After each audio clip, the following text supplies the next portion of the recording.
all criticisms justified, and from the lens that people that thought, I was being like, I don't know, condescending or whatever, yeah, definitely deserve criticism.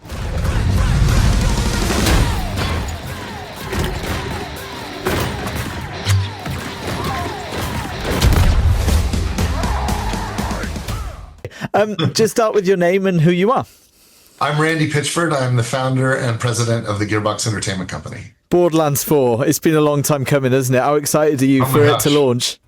I'm freaking out. Like, it's wild. I've been working on Borderlands 4 for over 6 years now. And the team and I was talking to Graham Timmons, who's our creative director on Borderlands 4, and we've been working on Borderlands games together. Steve Jones and Neil, we've been working on Borderlands 4 or Borderlands together, just any Borderlands, for over 20 years. I think I read you didn't think it was going to be the success it was. Fundamentally, the game is about killing people and taking their stuff.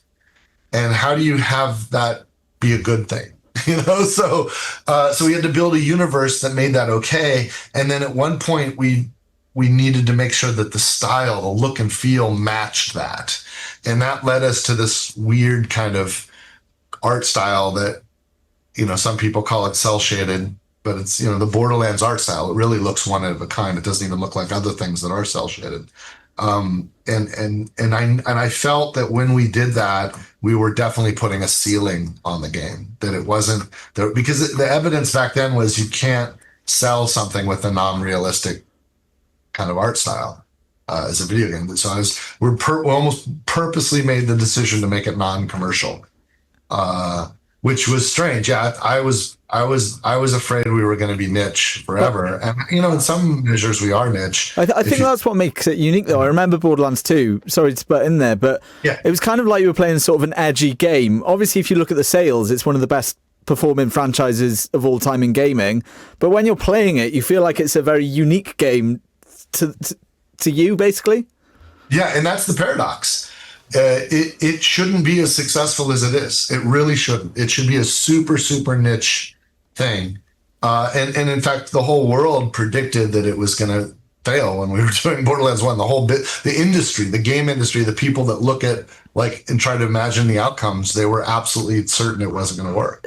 Pardon me if I'm wrong, but I don't think the franchise has broken over 100 million sales yet, but this is probably going to take it over that. When it hits that 100 million, is it going to be like, I don't know, when NASA launches a rocket and everyone's like cheering on the floor and stuff? We honestly don't think about sales that much, and it's not there's no cultural ritual at Gearbox where we're even looking at that. I'm not even sure if we'll know the moment it happens, frankly. But the reason why we're stoked about that is because when the games sell, we get to make more. And so if the suits are happy, with the commercial results, then we get more fuel to go deeper down this crazy rabbit hole we're in, which is awesome, which is freaking awesome. Borderlands 4 is by far the biggest thing we've ever done. I think it's the best thing we've ever done. It's definitely the most ambitious, but what's funny about it is it's actually, to me, it's the first time the game kind of lives up to the ambition we always had. It's kind of a confluence of the scale that we're at, our budget, but also technology is kind of caught up to the ambition of the game. And I suppose that's always been a limiting factor with a looter. You've got so many different moving objects. Not that I'm into my game design, I'm not an expert, but you've got so many different bits and bobs, almost as if you kind of need that technology to allow you to do what you want. And maybe that's that's stressful. A big part of it. Yeah, the other part is in the universe that we've created. If you go back and play the first Borderlands game, and you said you play Borderlands 2 a lot, you get the feeling like it wants to be a whole world. I agree. Yeah, I agree. If you play Borderlands 2, there's inevitably points where we have to narrow you down and get you in a little funnel, and then do a load time where we make you wait a minute while we move a bunch of data in and out of the machine so that we can show you a new area. And that's just us trying to hide the limitations of the technology. Whereas in Borderlands 4, we have the technology now. The world is massive and seamless. So many people like Borderlands 4 is a #1 game right now. It's already #1 on the charts. It's not even taking over Counter-Strike. And people are, and it's not because, this isn't a free download. This is like, you have to spend $70 up front. So people have already spent the $70 and they don't even know what they're getting at. That's because of the trust that we built with them over the years, and the confidence that our commitment to the quality of the games earns. It's pretty amazing. It's pretty remarkable. And so my whole mission is just do everything we can to not merely live up to that, but to try to exceed those expectations. Which is very hard, and it takes a lot of time. Well, I think it was like, if you look at... It's not something we can rush and swap out fast. It's like if you look at Football Manager, they even cancelled an edition to make sure it lived up to people's expectations the next year, right? If we fail that too much, they won't show up for us. Yeah. And look, people care a lot about entertainment, so...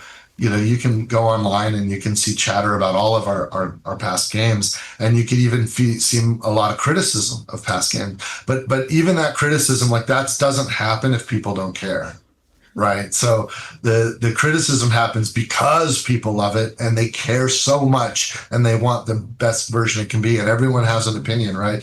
So it's impossible for us to be perfectly in the heads of everyone, but damn it, we're gonna try, and we're going to work our asses off to make the best entertainment we can. On the cost of the game, you drew a bit of criticism from the likes of Reddit and stuff when you said if you're a real fan, you'll find a way to afford it. Do you think that criticism was justified from that tweet?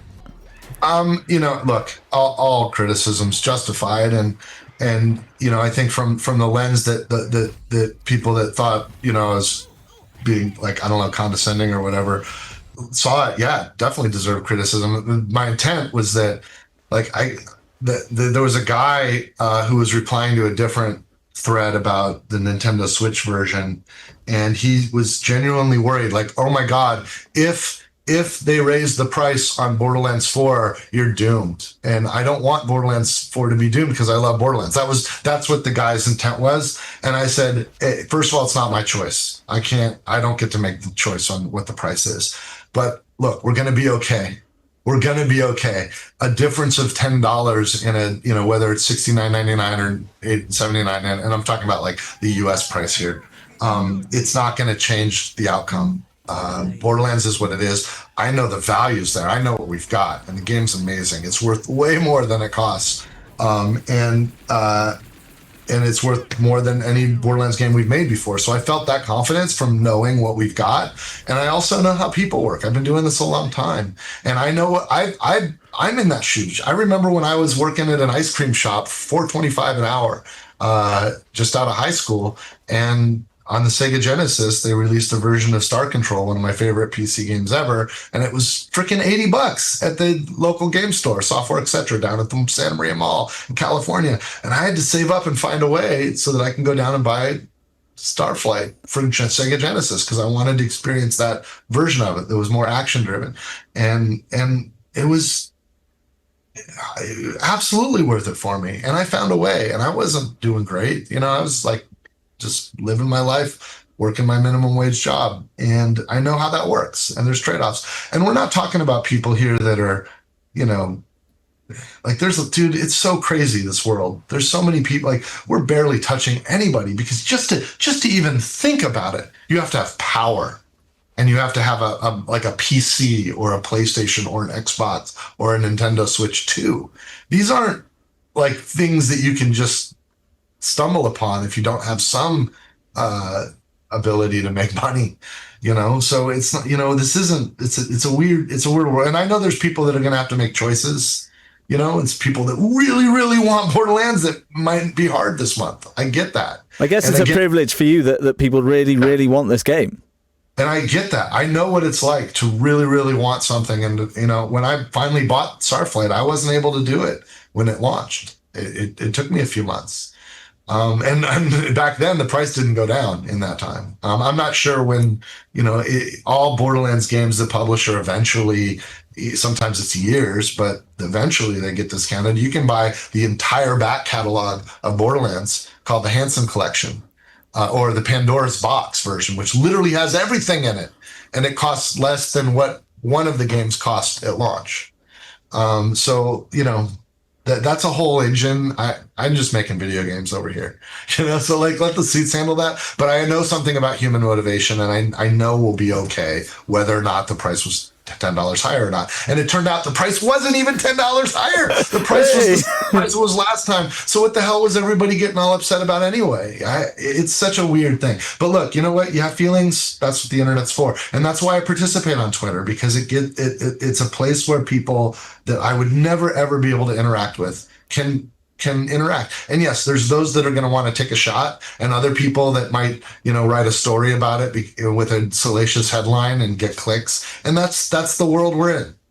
And it's not going to make me stop wanting to let people reach me on Twitter. Yeah. So if you want to reach me on Twitter, it's @DuvalMagic. Take your best shot. If you hate me, I don't know, you don't even know me, but go for it. Speaking of the franchise, something that I don't know what you think. Some fans say undermined it a bit. The Borderlands movie, it didn't do particularly well. Is there going to be another movie or anything like that, or do you think? I have no idea. I'm not a filmmaker. I'm a video game maker, but I'm glad that movie exists. And I'm not objective in any way. I thought it was fun, but I think I was looking at it from obviously a very different lens than what everybody else was looking at. But when for my part in it, it's weird, right? We're just a bunch of underdogs that did that got lucky, and we made this thing that some people really, really care about. And so now we get to a point where you get a call from Hollywood, where literally the founder of Marvel Studios, who Avi Arad and Arad Productions, thinks that Borderlands could be a thing that can help tell linear stories in film with video game IP. And they get Lionsgate, which is one of the biggest film studios on the planet, and we got like a great director with Eli Roth and freaking Oscar winner Cate Blanchett and Jack Black and Kevin Hart and Jamie Lee freaking Curtis and like all this incredible cast. Like, gosh, I hope if you ever make something and you get that call, you say, yeah, do it. Did you freak out? I mean, look, man, I got to walk the red carpet at the Chinese theater with freaking Jamie Lee Curtis. I can't even, with our stupid video game. Like, this is ridiculous. So the fact that it even exists is a miracle. And these are great filmmakers and great talent. And I believe you got more sales as well from it. We got a big. It was if you only look at it from that perspective, like as a commercial, it worked really great. A lot of people now know about Borderlands that didn't know about it before. And a lot of people really like the movie too. But what's funny is you don't know what's going to happen when you start.